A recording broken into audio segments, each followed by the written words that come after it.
दोस्तों आज हम एक्सप्लेन करने वाले हैं हालिमाई मूवी रेट्रो को, जिसकी डिमांड आप लोगों ने की थी, इसलिए वीडियो को अभी लाइक कर दीजिए। हम चलिए कहानी शुरू करते हैं। तो मूवी की शुरुआत में डॉन थिलगन को एक बच्चा मिलता है जिसके बाप की हाल ही में मौत हो गई थी। तब थिलगन की बीवी संध्या उस बच्चे को पालने की जिम्मेदारी लेती है, क्योंकि उनका शादी के इतने साल बाद भी बच्चा नहीं हुआ था और इस पर थिलगन भी मान जाता है, लेकिन वो कभी भी उस बच्चे को अपना नहीं मानता था। इसके बाद ये लोग उस बच्चे का नाम पारी रखते हैं और जब पारी थोड़ा बड़ा होता है तो संध्या देखती है कि पारी कभी भी हंसता नहीं है, इसलिए उसे बहुत दुख होता है कि ना जाने पारी को क्या दिक्कत है जो उसके चेहरे पर मुस्कान ही नहीं आती। खैर संध्या पारी का जो मन करता है उसे वही कराती है और इसी के चलते पारी कराटे सीखने लगता है। फिर एक दिन संध्या की हालत काफी ज्यादा खराब हो जाती है और भगवान के पास जाने से पहले संध्या पारी को बता देती है कि हम तुम्हारे असली माँ बाप नहीं हैं, पर मेरे जाने के बाद तुम अपने पापा का ख्याल रखना।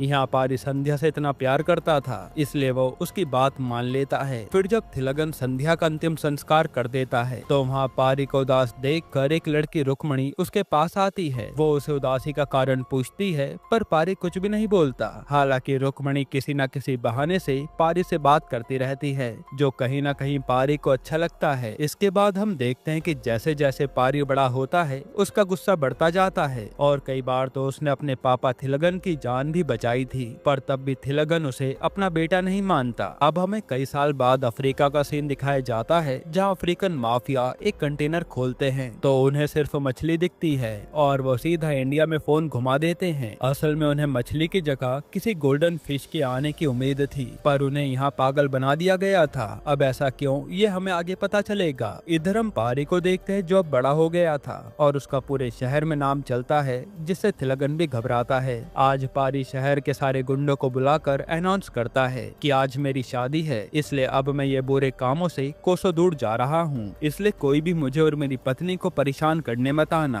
क्योंकि मेरी वाली को खून खराबा नहीं पसंद। जिस पर सारे लोग मान जाते हैं क्योंकि पारी से कोई भिड़ना नहीं चाहता था। फिर हमें पारी और उसकी होने वाली बीवी के बारे में दिखाते हैं जो असल में रुक्मणी ही थी। जब पारी बड़ा हुआ तो एक बार गलती से वो रुक्मणी से मिला था और रुक्मणी उसे देखते ही पहचान गई थी। तब पारी ने भी रुक्मणी से अपने दिल की बात बता दी। हालांकि अब रुक्मणी जानवरों की डॉक्टर बन चुकी है और वो भी पारी को पसंद करती थी, जिसके बाद इन दोनों की लव स्टोरी शुरू हो गई। अब सीन प्रेजेंट में आता है जहां थिलगन ने दूसरी शादी कर ली थी और उससे उसका एक बेटा है। वहीं रात को पारी और रुक्मणी की शादी चल रही होती है जहां थिलगन भी आता है। तब यहाँ सब लोग खूब एंजॉय करते हैं। फिर थिलगन पारी को साइड में ले जाकर कहता है कि वो गोल्ड फिश का माल कहाँ है, यानी वो माल अफ्रीका वालों को इन्हीं लोगों ने भेजा था जिसे पारी ने बदल दिया। तब पारी मना करने लगता है कि वो माल मैं किसी के हाथों में लगने नहीं दूंगा और इसी बात पर उसकी थिलगन से बहस हो जाती है। तब थिलगन अपने गुंडों से उसे पिटवाने की कोशिश करता है, लेकिन पारी तो अकेला ही सब पर भारी पड़ रहा था। ये देखकर थिलगन को और गुस्सा आता है और वो चाकू उठाकर सीधा रुक्मणी के पास पहुंच जाता है ताकि उसे मारकर ये पारी को सबक सिखा सके, लेकिन पारी तो उल्टा उसी चाकू से थिलगन का एक हाथ काट देता है। फिर हमें दिखाते हैं कि खून खराबा करने के कारण रुक्मणी पारी से अपनी शादी तोड़ देती है, क्योंकि पारी से उसकी सिर्फ एक ही शर्त थी कि वो कभी भी हथियार नहीं उठाएगा, पर पारी ने उसकी ये बात नहीं मानी। इसके बाद थिलगन का हाथ काटने के इल्जाम में पारी को जेल हो जाती है। असल में थिलगन के ऊपर एक बड़े मिनिस्टर का हाथ था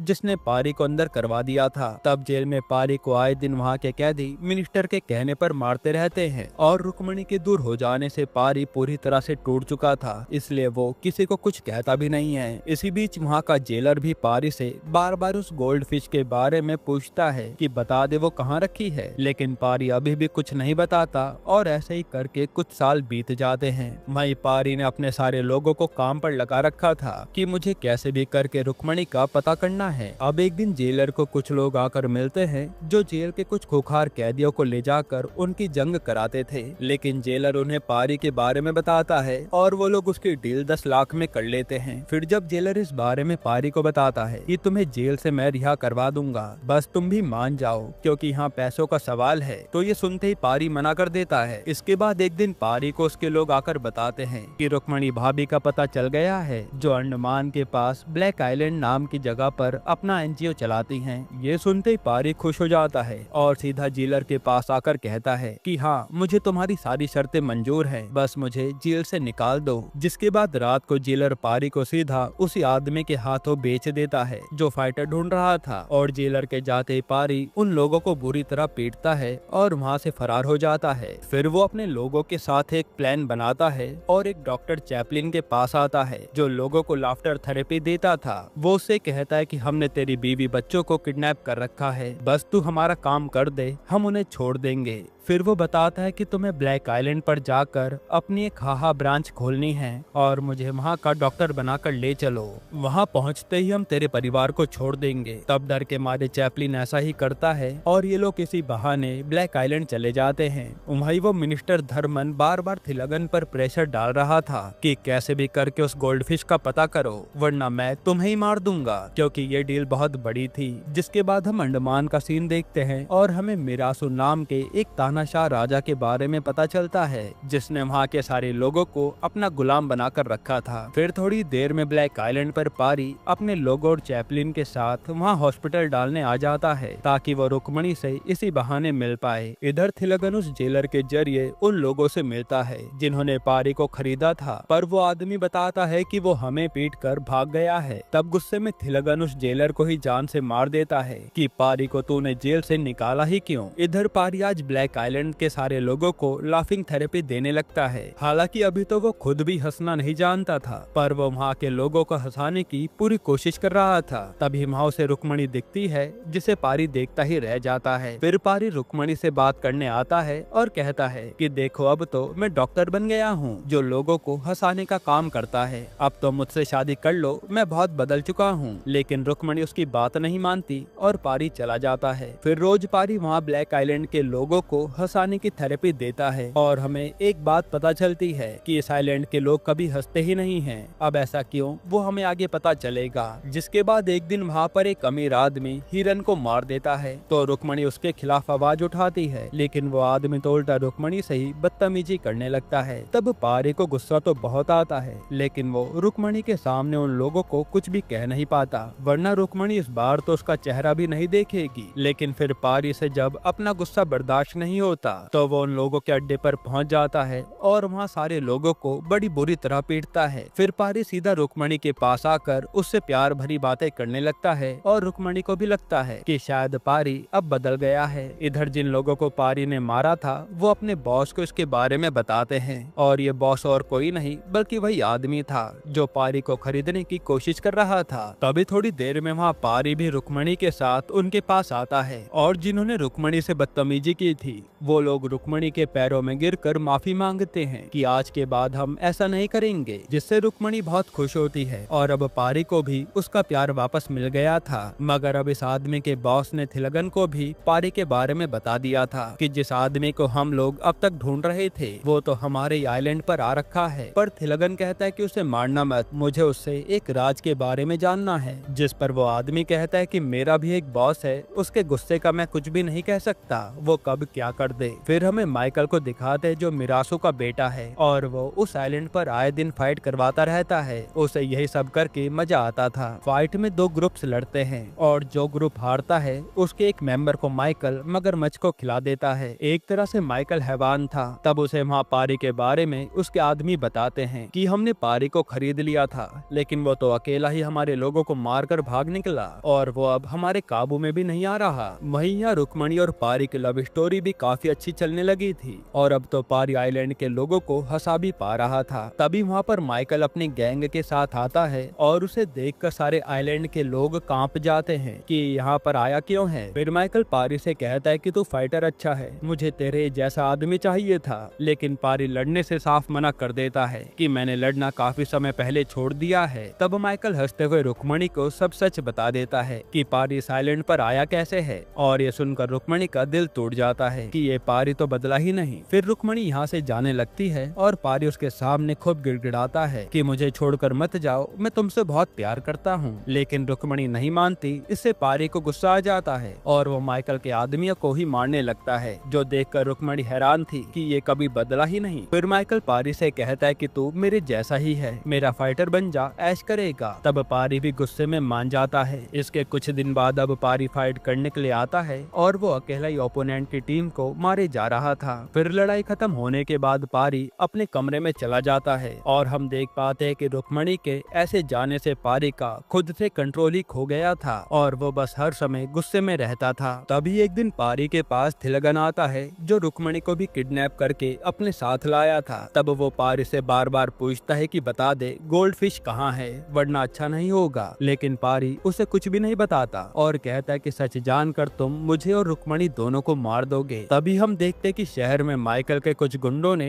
थिलगन के असली बेटे को किडनैप कर लिया है, वो भी पारी के कहने पर। और ये जानकर थिलगन के होश उड़ जाते हैं। वो पारी से कहता है कि मेरे बेटे को जाने दे, मैं तुझे कुछ भी नहीं करूंगा। तब पारी भी कहता है कि मैं गोल्डफिश के बारे में तुझे कभी नहीं बताऊंगा, जा जो करना है कर ले। फिर वहाँ से रुक्मणी भी चली जाती है। अब जब पारी अकेला बैठा होता है तभी उसे वहाँ के कुछ लोग मारने आते हैं जो असल में मिरासू और माइकल के जुर्म से तंग आ गए थे और वो पारी को इसलिए मारना चाहते थे क्योंकि पारी हर फाइट में उनके लोगों को हरा देता था, जिससे आए दिन उनके साथियों को माइकल मारे जा रहा था। तब वो लोग पारी पर हमला कर देते हैं और उन्हें तभी पारी के पेट पर एक त्रिशूल जैसा निशान बना दिखता है, जो देखकर उनके होश उड़ जाते हैं और वो लोग रोते हुए कहते हैं कि हमारा मसीहा आ गया है हमें बचाने के लिए, जो सुनकर पारी भी हैरान था। फिर वो लोग पारी को एक कहानी सुनाते हैं कि ये आइलैंड मिरासू ने अंग्रेजों से ले लिया था, जिसके बाद उसका ही कब्जा यहाँ पर हो गया। उसने यहाँ के लोगों को गुलाम बनाकर रख दिया और उन पर खूब अत्याचार करता था। फिर एक दिन जब यहाँ के सारे लोगों ने कई सालों की जमा पूंजी इकट्ठा कर हमारे देवता को सोने का त्रिशूल चढ़ाने की कोशिश की, तो उसमें भी मिरासू ने हाथ डाल दिया और खुद त्रिशूल चढ़ाने चल दिया। तभी वहाँ के पुजारी में देवता आ गए और उन्होंने भविष्यवाणी करी कि ये सोने का त्रिशूल उसके ही हाथों से एक्सेप्ट किया जाएगा जो मिरासू को मारेगा और उसके पेट पर त्रिशूल का निशान होगा। जो सुनकर मिरासू डर गया और उसने फिर हर जगह नजर रखवानी शुरू कर दी ताकि कहीं भी त्रिशूल के चिन्ह वाला बच्चा पैदा हो तो वो उसे मार दे। इस दौरान उसने कई बच्चों को यूं ही मौत के घाट उतार दिया। फिर एक दिन एक औरत को जुड़वा बच्चे पैदा हुए जिनमें से एक के पेट पर ये त्रिशूल का निशान था। तब आइलैंड के लोगों ने एक आदमी के जरिए उस बच्चे को वहाँ से भगा दिया और कहा 20 साल बाद उसे लेकर आ जाना। और फिर मिरासू के लोगों ने जब आकर जांच की तो इन लोगों ने झूठ कह दिया कि एक ही बच्चा पैदा हुआ था, इसी कारण इस बच्चे की जान बच गई। और ये बच्चा कोई और नहीं बल्कि पारी ही है जिस आइलैंड का वही आदमी ले गया था जहाँ संध्या को वो मिला और उसने उसे पाला था। और दोस्तों मिरासू के अत्याचार के कारण ही यहाँ के लोग हंसना भूल गए थे और यही कारण था कि पारी को भी हंसी नहीं आती थी क्योंकि था तो वो इन्हीं का खून। फिर पारी ये सब जानकर खूब रोता है और अपने माँ बाप से भी जाकर मिलता है। इसके बाद पारी इनसे कहता है कि मैं अब आप पर कभी भी अन्याय नहीं होने दूंगा। फिर अगले दिन दोबारा फाइट का दिन आता है जहाँ पारी माइकल से कहता है कि इस बार मैं तुम्हारे फाइटर से लड़ना चाहता हूँ, जिस पर माइकल मान जाता है और पारी लाइन से सारे लोगों को धूल चटा देता है। फिर पारी अपने साथियों को बुलाता है और माइकल ये देखकर हैरान था कि ये कर क्या रहा है। तब पारी कहता है कि अब तो मैं तेरे बाप और तुझे मारूंगा, तुम दोनों ने बहुत अत्याचार कर लिया। जिसके बाद ये लोग लाइन से माइकल के लोगों को मारने लगते हैं और पारी भी माइकल को खूब मारता है। फिर वो माइकल को वहीं टांग देता है जहाँ हारे हुए लोगों को वो टांगता था मगरमच्छ के खाने के लिए। जिसके बाद वो सीधा मिरासू को मारने आता है, लेकिन पारी को देखते डर के मारे मिरासू खुद को ही गोली मार लेता है, जो देखकर पारी खूब हंसता है कि ये कितना बड़ा डरपोक था और फिर वो उसके घर में आग लगाकर निकल जाता है। फिर पारी वो सोने का त्रिशूल ले जाकर उन्हीं भगवान को चढ़ाता है और सच जानने के बाद रुक्मणी ने भी पारी को एक्सेप्ट कर लिया था। वहीं थिलागन जब पारी को ढूंढते ढूंढते माइकल के अड्डे पर पहुंचता है तो सबसे पहले वो माइकल को नीचे उतारता है क्योंकि माइकल ही जानता था कि पारी कहाँ गया होगा। इसके बाद ये लोग सीधा पारी को मारने पहुंचते हैं, लेकिन यहाँ तो पारी अपने लोगों के साथ पहले से ही तैयार था। तब थिलागन पूछता है कि बता दे गोल्ड फिश कहाँ है, वरना मेरे आदमी किसी को भी नहीं छोड़ेंगे। और सबके हाथों में बड़ी बड़ी बंदूकें हैं, जिस पर पारी अपने लोगों को अपनी अपनी पोजीशन लेने के लिए कहता है और सबके हाथों में बंदूका थी। ये देखकर माइकल के होश उड़ जाते हैं और यहाँ रिवील होता है कि गोल्ड फिश और कुछ नहीं बल्कि ये 400 बंदूका का कॉन्ट्रैक्ट था, जो देखकर पारी ने ही गायब कर दिया था क्योंकि इसका इस्तेमाल आतंक फैलाने के लिए हो सकता था, इसलिए वो इसका पता नहीं बता रहा था। साथ ही पारी ये बंदूका अपने साथ इसी आइलैंड पर ले आया था। ये देखकर थिलगन को बहुत गुस्सा आता है और वो जैसे ही आगे बढ़ता है तो पारी की माँ एक बंदूका फायर कर देती है, जो देखकर इन लोगों के होश उड़ जाते हैं और फिर थिलगन और माइकल चुपचाप खुद को सरेंडर कर देते हैं क्योंकि उनके सामने 400 बंदूका थी। इसके बाद पारी की शादी रुक्मणी से हो जाती है और एक चौंकाने वाली बात तो ये ये थी कि उन 400 बंदूकों में से केवल एक ही चलती थी जो पारी की माँ ने चलाई थी। ये जानकर माइकल हंसने लगता है कि इसने हमारा पागल बना दिया। वही पारी ने ये सारी बंदूकें पुलिस के हाथों में सौंप दी थी, जिससे ये बात मीडिया में पहुंच गई और उसकी डील में मिनिस्टर धर्मन का नाम आया, जिसके बाद उसे भी जेल की सजा हो गई। यहीं पर ये मूवी खत्म होती है। दोस्तों, आपको ये मूवी कैसी लगी हमें कमेंट में जरूर बताना। वैसे अगर आपको छोटा सा रिव्यू दूं तो मूवी की स्टोरी लाइन अच्छी थी, पर कहीं कहीं लगता है कि काश ये मूवी थोड़ी छोटी बनाई होती तो अच्छा रहता। मूवी बहुत ज्यादा ड्रैग फील कराती है। बाकी ओवरऑल मूवी अच्छी है, जो एक टाइप की लव स्टोरी थी। बाकी आपको ये कहानी कैसी लगी हमें कमेंट में बताना। और अगर हाल ही में आई एक कमाल की मूवी देखनी है तो आप ये वीडियो देख लीजिए।